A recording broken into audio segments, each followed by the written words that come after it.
Welcome back to another video. As you can see, we are taking a look at the NBA mock draft that just came out May 30th. This is being recorded on May 30th. So it's a full 2-round, mock draft. Obviously, we probably won't go through the full 2 rounds. However, you can see Bronny is in. It says he makes the cut. So if he is a second round pick, we'll probably go to around there, or like any of the second round picks that I really know and really like. This mock draft, obviously kind of taking a look at the prospects for myself too. Considering honestly, I don't know many of the overseas prospects aside from the top guys. And I know a lot of the college players, just from watching college basketball, but overall, I'm not someone that knows too much about some of the later round prospects in this draft class, considering, relatively weak draft class. So, yeah. But let's get into it. With the first pick, they have the Atlanta Hawks getting Zachary Richier. I don't know how you say his last name still. Like, I hear people say it whenever I'm watching something about, the thing, but I just never remember it. I don't know, like, what it is. It just doesn't stick. Eventually, when he's in the NBA, I'll hopefully remember it, as long as he's not a bust. Even if he is, not wishing it on him, but I'll still remember it probably.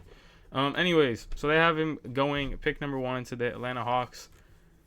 Pro comparison of Harrison Barnes.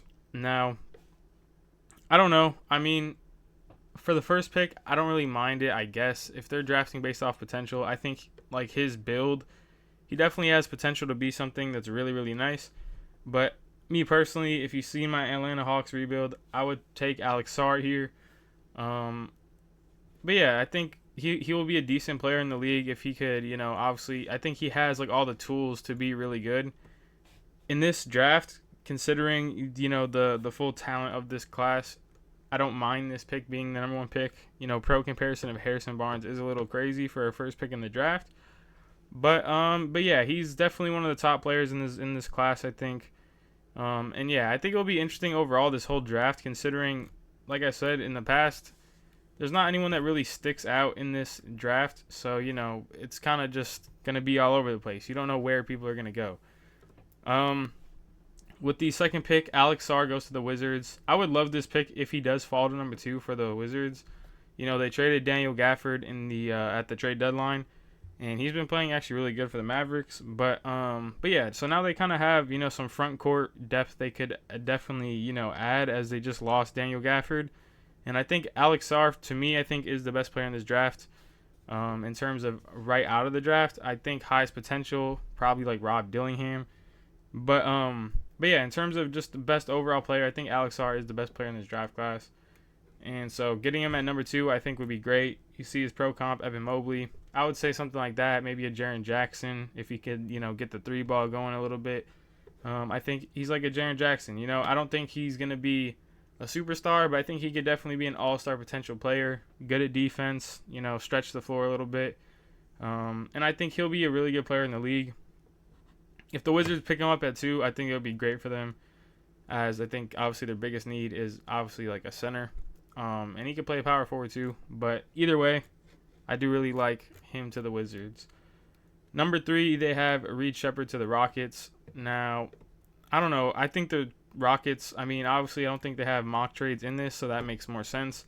Pro comp, Dante DiVincenzo. I like Reed Sheppard, but I don't know what the Rockets do. I'm assuming they're going to look to trade down or trade it away to get someone, because they maybe are trying to accelerate, this rebuild that they're in, and try to, go get possibly a star player or a borderline star player in, a draft class like this. The third pick doesn't have as much value as it typically would have. So I don't know. Reed Sheppard, I don't mind the pick. They already have a lot of guards, but they just mock someone, I think. I don't really think they're going to keep the pick here. But yeah, if Reed Sheppard goes to the Rockets, I think it would be nice, assuming no other moves happen with their team. Good to develop behind, Fred VanVleet, stuff like that. You have a lot of other young guards around you, Jalen Green, Amen Thompson. Now you add Reed Sheppard. So, I think that it would be a nice pairing. And I think Reed Sheppard is one of the best players in the draft class also. So I don't mind him mocked at 3. Number 4, they have the Spurs getting Nikola Topic. I don't really know too much about him. I've obviously heard the name, and I don't know. A lot of these like overseas point guards, it's either they're Luka Doncic or they're a bust. Okay, like they're either great or they're terrible. There's Killian Hayes and then there's Luka Doncic. Like these overseas point guards, it's one of the two usually. So I don't know. This guy could either be amazing or he's gonna be terrible. Just going based off odds. I don't know too much about him because he's an overseas guy. I don't really watch too much overseas. But in terms of pure like potential based off his build, it's pretty good to see. A 6'6" point guard. That's pretty eye popping. However, I have heard about if you see he has a knee injury, that could be something that I would personally worry about. Maybe I'm not too sure how serious it is, but point guard with a knee injury, not something you want to hear. But I think the Spurs do get a guard. So I think whether it's him or Rob Dillingham or Stephon Castle, someone like that, maybe even a Reed Shepherd. If one of them goes to the Spurs, I would really like it. Me personally, I would probably not get Topic. I would probably get like Rob Dillingham instead. But yeah, I don't think it's a bad pick. If they think he's the best point guard on the board, go for it.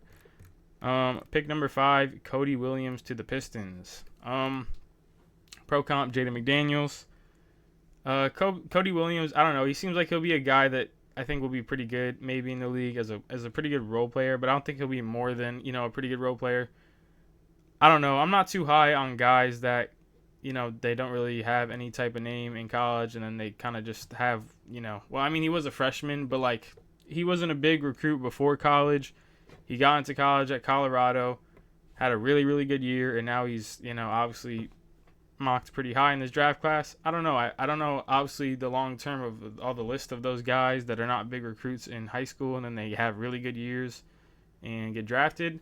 I don't know, like, the long-term success of it, but I feel like, for the most part, a lot of the guys like that, I feel like they don't end up panning out too well in the league. But I do like Cody Williams' defense. I do like his, 6'7". I like his build. If you compare him with the Pistons, they already have like their backcourt. If they can get a wing like this, I think it would be nice for them. Number 6, Donovan Clingan to the Charlotte Hornets. Pro comp, Rudy Gobert. I would actually really like this pick. Now, if they do draft him, they probably would have to, obviously figure out what they're doing with Mark Williams, Nick Richards, stuff like that. But I mean, if you're talking about pure, trying to get the best player available, I think Donovan Clingan at number 6. You probably are getting the best available player. Obviously, I would like to see what his offense is going to be in the NBA. But, overall, I think that's a nice pick for the Hornets. You go out, you get a big man. Yeah, I mean, if I'm the Hornets, I'm drafting best available. They haven't made the playoffs in forever. 7, Dalton Knecht to the Trailblazers. Pro comp, Wally Szczerbiak. I don't know. I mean, if I'm the Trailblazers and you're in this like kind of rebuild situation, I'm not too sure about drafting a 23-year-old senior with the 7th pick. I know it's a weak draft class, but like, I mean, in terms of potential at 23, obviously some people are seniors and they come to the league and they become stars. But if I'm the Trailblazers, you have 2 picks here. You have 7 and 14. With number 7, I'm trying to take a high potential pick if I'm the Trailblazers. I'm not trying to take a guy that I think, I mean, unless they for some reason think he's going to be a superstar or a star player, I'm trying to draft for a star player here. If you want to go out and get a guy that you think could be a solid role player, I would get him at 14. So I don't know how much I really like this pick, but hey. Number 8, the Spurs getting Stephon Castle. Pro comp, Anthony Black is a little bit crazy considering, Anthony Black has played 1 year in the NBA. And it wasn't even that many minutes because he was a rookie. But they have a mock to the Spurs here. I mean, if we're going off this mock, they draft 2 point guards. I don't know how likely that is. I would like to add or not 2 point guards, but 2 guards in general. And I would like to see them add maybe some defense. I mean, not at the guard position with, Stephon Castle being really good at defense. Unless he is 6'6", they can move him to small forward.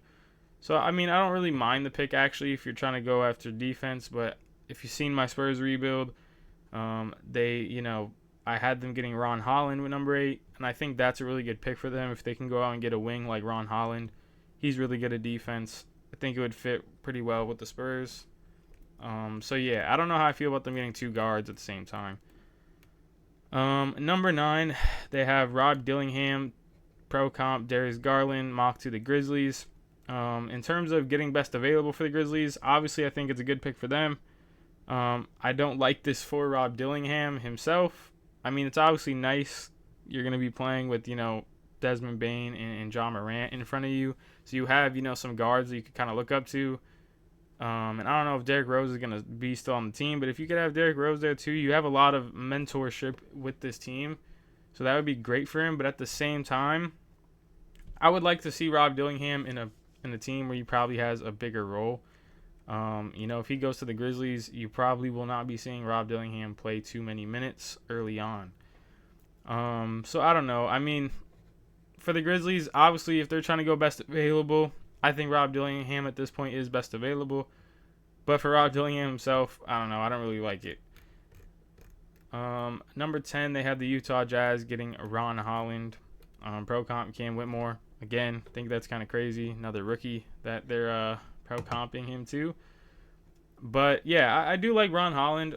Adding him to the Jazz, I think the Jazz, with how their team is, they're also probably going to be taking, best available, not really looking at a specific position. As I think everywhere on their team, they're definitely open to, getting some new guys at. But definitely the wing, I think, is one of their biggest problems. So getting Ron Holland here, you add some defense in him also. I think, I like Ron Holland. I know he didn't have the greatest year in the G League, but, we'll see, obviously, how it goes. But, yeah. Number 11, they have Chicago Bulls getting Matis Buzelis. Hedo Turkoglu is his pro comparison. And hometown kid going to the Chicago Bulls. So, that would be cool to see. And, again, drafting best available, and I think high potential here. The Bulls, if they can go out and get him at number 11, I think this is a really good pick. This is a guy that he's seen as someone that, I mean, he shot good all through high school. He had a down year in terms of shooting in the G League. And obviously, higher level competition. A lot of people shoot good in high school, and then they don't shoot as good in, whether it's, college, whatever they're at, G League, something like that. But overall, I mean, I would have to see it again. If he has another bad shooting year like that, then I'm like, you know what? This guy is just not good at shooting at the next level. But I think that's not the case. I think this guy definitely, people have down shooting years all the time in college. You'll see it all the time. Or sometimes guys have, a really good shooting year out of nowhere in college. And then they're back to their old self. So I wouldn't put too much into that. And I think in terms of potential, especially with how his build is, considering that he was one of the top guys in the draft before, this year started, getting him at number 11, I think, is a pretty good high potential pick. Obviously, someone that, I don't know, I feel like it could either go really bad or really good with him. We'll have to see. But yeah, I do like the pick, and he goes to his hometown team. Number 12 is Tajane Salon. Don't know a thing about him. I'm not going to lie. No disrespect. I just don't know a lot of the overseas players aside from the top guys. And, so yeah, and he's also getting drafted to the Thunder in this. This guy will probably be in the G League his first year if they actually do draft him, just because they have so much depth. So I guess we're just going to go kind of past it. I don't really have any input on it. And then the Kings here, Devin Carter, they're drafting a guy with a pro comp of Derek White. He was a junior, and I don't really mind. I mean, I don't know. I feel like with the Kings, I don't know really what they would try to look to draft in this draft class at this point with number 13. And I mean, I think Davion Mitchell's probably going to be out the door, so I guess this could be a potential, backup guard. And they have, like Keon Ellis, who's been really good for them this year, that kind of just came up out of nowhere. And yeah, so I don't really mind it, I guess. I mean, I don't know. With this draft class, it's kind of hard to tell what is, a right value for certain picks. But yeah. Number 14, they have the Portland Trailblazers getting Khalil Ware. Pro comp, Brook Lopez. I like Khalil Ware a lot. And going to the Trailblazers, I mean, you're playing behind DeAndre Ayton. And I don't know what's going to happen with Robert Williams, but I think that's going to be the determination if I like this pick. If they're going to keep Robert Williams, I don't like this pick that much. If they plan on trading him or moving him or something's going to happen, then Khalil Ware, I would like to see this, getting him some minutes behind, DeAndre Ayton, could develop. I like Khalil Ware a lot. I think Khalil Ware could be, a really good player in the NBA. He's seen a lot of growth from his freshman and sophomore year at Indiana. So, yeah, I do really like that pick for them, depending on what happens with Robert Williams. Number 15 here, they have Jared McCain, pro comp Emmanuel Quickley going to the Miami Heat. And I really like this pick. I don't like it because of the Heat. The Heat always find ways to get guys that are good, so it's kind of annoying if you're not a Heat fan, obviously. But yeah, number 15, I think Jared McCain's a really good pick. Them adding another guard that could come off the bench. And, I mean, I feel like Jared McCain plays with a lot of energy. He has some shooting for them off the bench. Obviously, we have to see what's going to happen in Miami, as there's been a lot of rumors with Jimmy Butler recently. So I don't know really what the direction of the franchise is going to be. But still, drafted Jared McCain here. I would really like this for the Heat. Number 16, they have Isaiah Collier going to the Philadelphia 76ers. Pro comp Tyreke Evans. I don't know how much I really understand this pro comp, but I'm really high on Isaiah Collier, as I think this guy could be really, really good in the league if he could add some better shooting. He kind of plays really aggressive, and I feel like his biggest problem is he plays like so fast, where he has almost like that Russell Westbrook kind of. Sometimes he makes some bad decisions because he plays so quick. So if he could figure that out, though, I think he'll be really, really good. Kind of surprised he goes to 16 in this mock draft, and, the 76ers could get another steal at guard. But I think that he's really, really good, and I think that this is a guy that maybe you look in a few years down the road, and he's one of the best players in this draft class. I don't know. I don't really understand the pro comp. I would compare him more to, like, obviously not saying Russell Westbrook, but he plays like Russell Westbrook. He plays like one of those guards kind of like that, where they kind of just they attack, they make kind of stupid decisions sometimes, but it's also part of why he is the player he is. And yeah, so I really like Isaiah Collier. Number 17, Yves Missy. Another guy I don't know too much about, as I didn't really watch too much of Baylor. Pro comp Nick Claxton.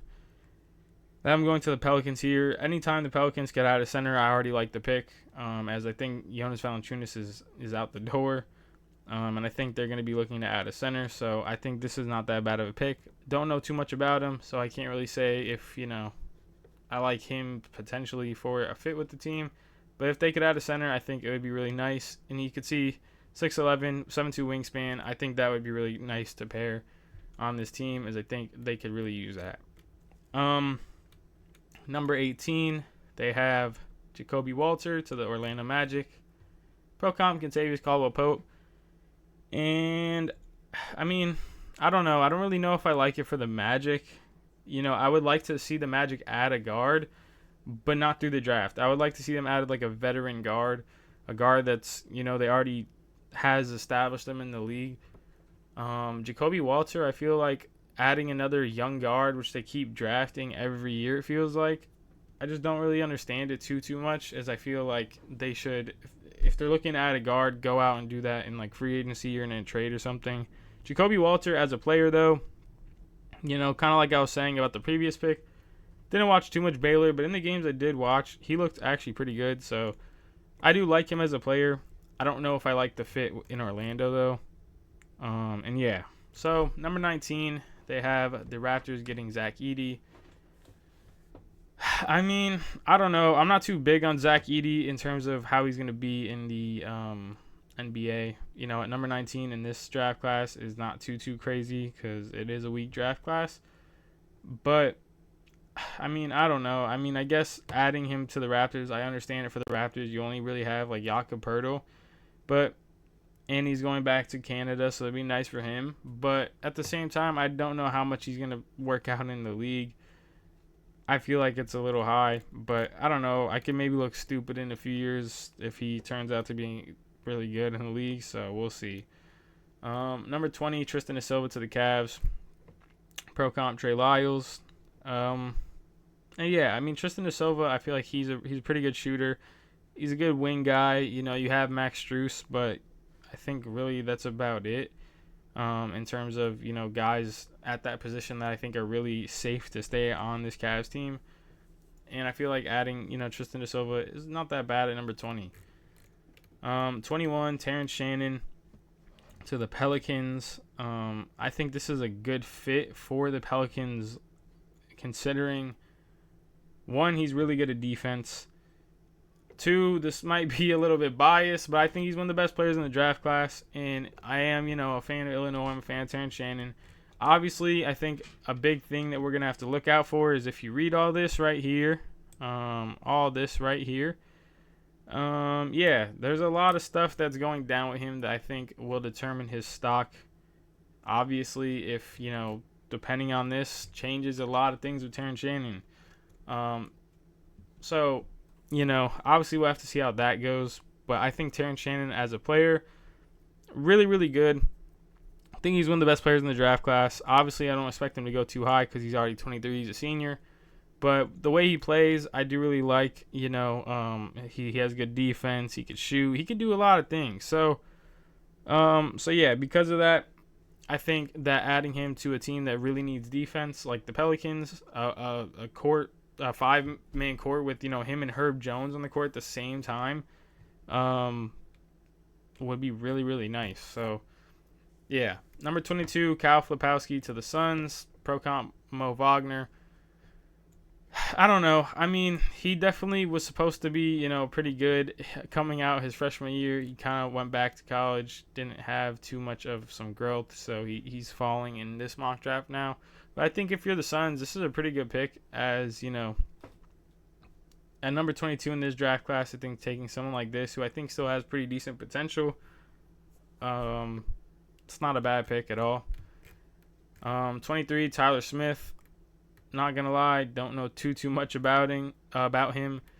Pro comp Channing Frye, 6'9", going to the Bucks. I mean, these guys we probably won't see their rookie year, but yeah, I don't know. I mean, kind of just go past him. I don't know too much about him.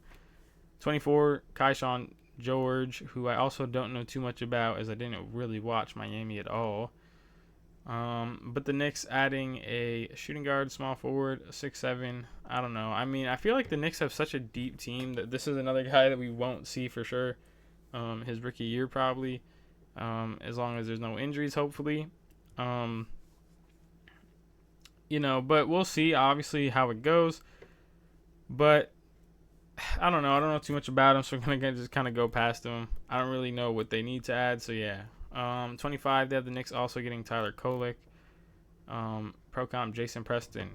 Anytime you see a guy mocked to Jason Preston going in the first round, probably shows you something about the draft. But 6'1", small point guard. I don't really know. I mean, if you're drafting a guy like this, who, I mean, it could also play small forward, but a guard, 2 back-to-back guards, I don't know if that really makes sense for the Knicks. But hey, we'll have to see. Tyler Kolek. I mean, I don't know, something about these small guards that are white. You know, as a white person myself, I can't say. For some reason, some of these white guards, they could be like T.J. McConnell, or they could suck, like Ryan Arcidiacono. So we'll have to see. This guy's either next T.J. McConnell or Ryan Arcidiacono. You heard it here. That's his pro comp. Anyways, number 26, they have Carlton Carrington to the Wizards. I do really like this pick actually a lot, as I think another guy where in a weak draft class like this, you look back 4 years down the road. And Carlton Carrington, I think, could be one of the best players in this draft, maybe. Kind of a hot take, obviously, but things unexpected happen all the time. And I think if I had to bet on a guy that's gonna go in this 25 and later range to be really good, so far, Carlton Carrington is my guy that I think is possibly a guy that I think could be amazing in the league. To the Wizards, I think would also be really, really nice. Pro comp, Nickeil Alexander-Walker. He was a freshman. He's really, really young, and I think because he's really, really young, I think obviously it's going to take a lot of learning for him at point guard probably. But at the same time, I do really like this pick, and I think he has high potential. Getting him at 26, I think, is a steal in the draft class, but we'll have to see. 27, Jalen Tyson. Don't know actually a thing about him. Pro comp, Caleb Martin.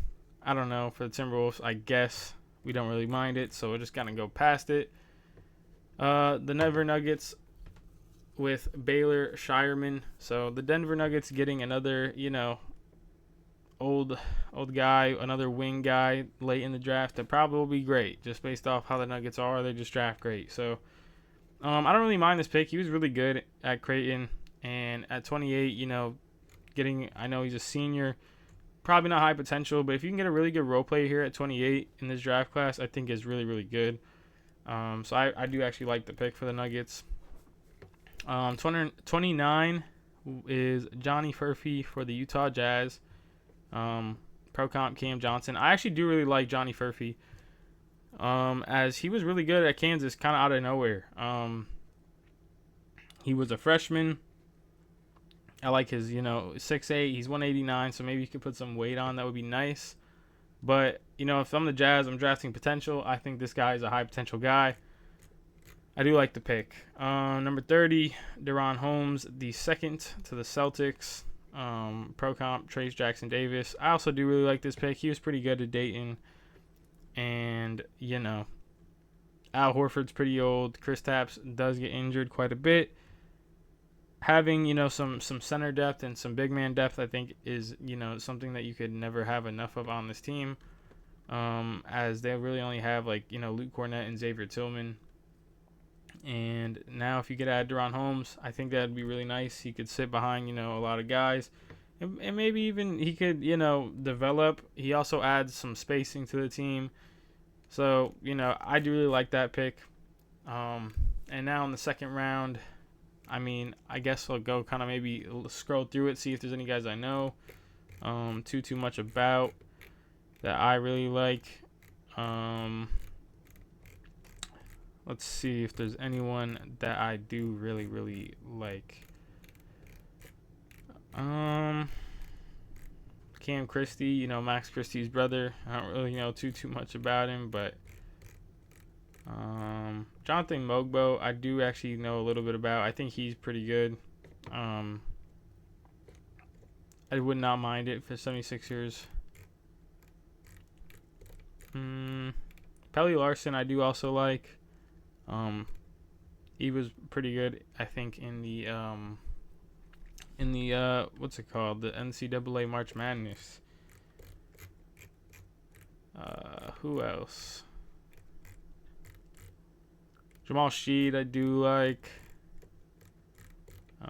Who else do they have? So I don't see anything. Antonio Reeves at 53, I think, is a steal too. Antonio Reeves, I think, was way too good in college for a weak draft class this year for him to go at 53. I'm not gonna lie. I know he's 23, he's a senior, but I think he played way too good in such a weak draft class to go this late. And then they have the Lakers getting Bronny James.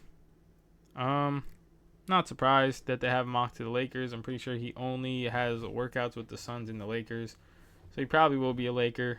Not gonna lie. And so Bronny James, I think that's the last guy that I'll probably even really take a look at.